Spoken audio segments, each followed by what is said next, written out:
আসসালামু আলাইকুম, কি অবস্থা সকলের? আশা করি সবাই অনেক বেশি ভালো আছো। থাম্বনেলটা দেখেই বুঝতে পারতেছো আমি আজকে কি বিষয় নিয়ে আর কি আলোচনা করব। আসলে ওয়ান শট নাকি ডিটেল ক্লাস, এই জিনিসটাই ভাই আসলে উচিত না।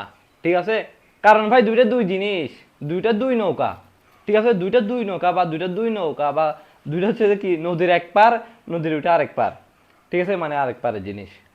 আসলে ওইভাবে চিন্তা করা যায় না, যে আমরা যেভাবে চিন্তা করতেছি আসলে অনেকে মনে করি যে ভাই ডিটেল ক্লাস করলে মনে হয় আমি অনেক ভালো করব। অনেকে মনে করি আমরা যে ওয়ান শট করলে মনে হয় আমরা অনেক ভালো করব। আসলে জিনিসটা হচ্ছে এমন না। তোমাকে আগে বুঝতে হবে ডিটেল ক্লাস কি, ওয়ান শট ক্লাস কি। হ্যাঁ, সো এখন দেখো, ডিটেল ক্লাস, ঠিক আছে, ডিটেল ক্লাসে ভাই আমরা বেসিক পড়ব, আমরা এমসিকিউ ভালো করে ধারণা পাবো, আমরা সিকিউ ধারণা পাবো, আমরা শর্ট কোয়েশনের ধারণা পাবো। ঠিক আছে, মানে এসএসসি 26 দেখতে পারো, এসএসসি থেকে শুরু করে এসএসসি যে ব্যাচই হোক না কেন, এইচএসসি এর ব্যাচের ভাইয়াপুরা দেখতে পারে।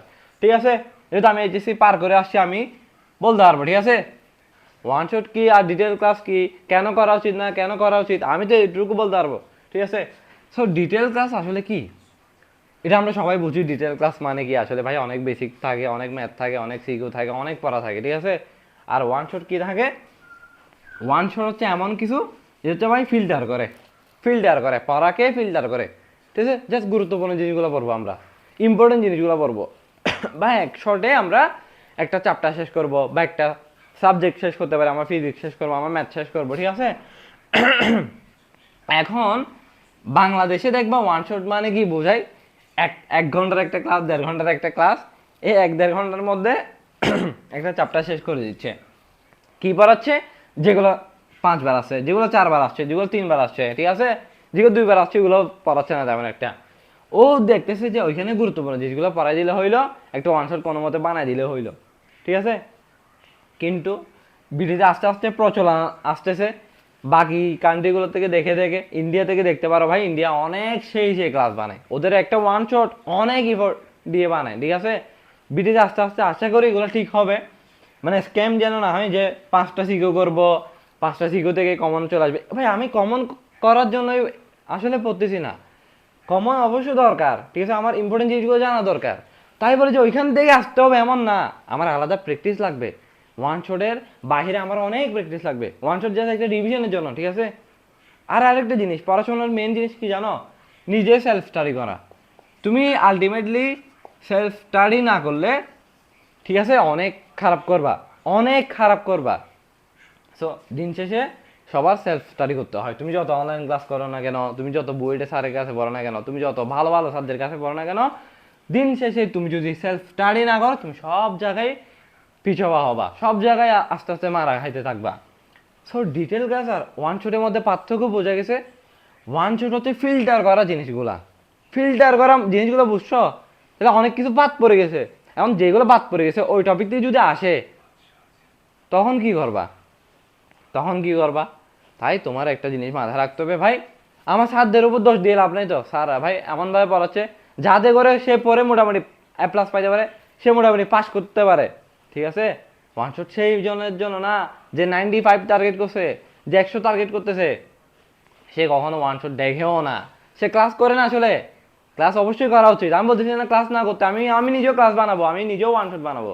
ঠিক আছে, আমি নিজেও ওয়ান শট বানানোর পক্ষে, ওয়ান শট বানানোর বিপক্ষে না, বা ওয়ান শটের বিপক্ষে না। কেউ ওয়ান শট বানাচ্ছে আমি তাকে বিরুদ্ধে কথা বলতেছি এমন না। এখন আমাকে অনেকে মনে করবে ভাই আমি অনেকের দালালি করতেছি, অনেকের বিরুদ্ধে বলতেছি। না ভাই, আমি কোনো দালালি করতেছি, আমি আমার নিজের দালালি করবো। আমি কেন মানুষের পা চাটবো, কেন পড়ালেখা করতেছি? পড়ালেখা কি মানুষের দালালি করার জন্য করতেছি ভাই? এই যে আমাদের সিস্টেমটা, এই যে পুরো বরবাদ, পুরো সিস্টেমটা নষ্ট করে দিয়েছে কাদের কারণে? এই যে আমাদের না পড়ার কারণে, আমরা যখন পড়তেছি না, আমরা যে ওয়েল এডুকেটেড হচ্ছি না, এই কারণে, তাদের কারণে আমাদের সিস্টেমটা ধ্বংস হয়ে গেছে। কাদের কারণে, কে সিস্টেমটা চালাচ্ছে? এই সম্পর্কে পড়ালেখা করতে হবে, জিও পলিটিক্স জানতে হবে, আমার নলেজ গেইন করতে হবে, আমার ইসলাম বুঝতে হবে। অ্যান্ড তুমি যে ধর্মের হও না কেন, তোমার সেই ধর্ম নিয়ে স্টাডি করতে হবে। তুমি ধর্মটাকে কেন মানতেছো, ধর্মটা কেন সত্য, এক্সিস্টেন্সটা কি, আসলে সব কিছু এক্সিস্টেন্স কীভাবে আসছে, কোত্থেকে আসছে, এগুলোর কি রিজন থাকতে পারে, এইগুলো সম্পর্কে পড়ালেখা করতে হবে।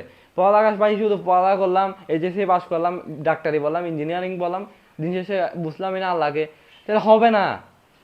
তোমাকে বুঝতে হবে সিস্টেম, এই সিস্টেম আমাদের যে মাথা নষ্ট সিস্টেম, যে আমাদের মাথা, আমাদেরকে যারা চালায়, এই সিস্টেমটা তো ধ্বংস। তো তুমি যখন ওই সিস্টেমে যাবা না, তাহলে তুমি কিভাবে আপডেট করবা? তুমি ভাই, অনেকে বলে, অনেক হুজুর চিল্লাবে যে এই করতে হবে না, এই করতে হবে, অনেকে বলবে যে ইঞ্জিনিয়ারিং পড়ে দরকার কি, অনেকে বলবে ডাক্তারি পড়ার দরকার কি, ইসলাম পড়লে হইলো। ভাই ইসলাম পড়লে হইলো না, তোমার সবকিছু একটা প্যারামিটার আসতে হবে, সবকিছু একটা প্যারামিটার আসতে হবে, সব পড়ার লাইনে একটা সিস্টেমে আসতে হবে। দ্যাটস ওয়াই আমরা আগাতে পারতেছি না, আমাদের ব্রেনটা ওয়াস্ট। কাদের কারণে? আমরা তো পড়তেছি না, নলেজ নেই।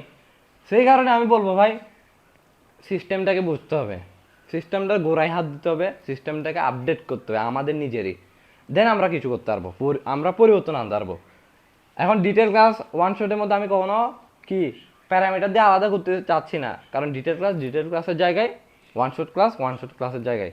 তো এতটুকু বুঝতে আশা করি। সো আর কি বলবো এখানে। আসসালামু আলাইকুম।